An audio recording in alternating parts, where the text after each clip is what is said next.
Iaka Vijayadashmi. La Pynkut no Iaka Jingleit niam Durga Puja Meghalaya mentag sengi da ka jing Pynngam Iaki Bleithaw ka Blei Durga hawa umkra bat hakiwei pat kiwa akal leng gejala ha ka Jingrakhe Iaka Mahadashmi.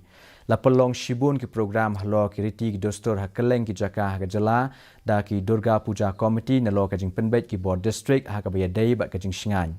Ki pai rungait na keleng ki nong ba ki la lech sha ka jaka Pynngam Iaki Bleithaw hapulo.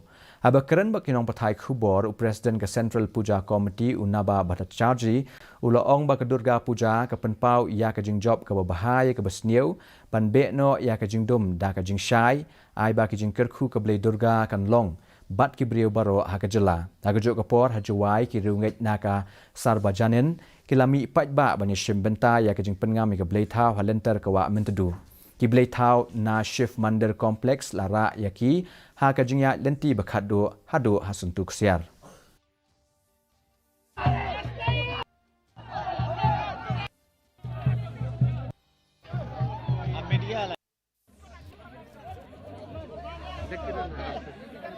So all the places have either full immersion or it's dip and lift.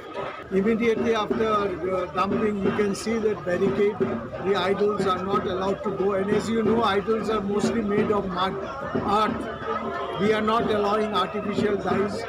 On top of that, within 24 hours, all these items will be removed, and the Shillong Municipal Board will be taking it to the market.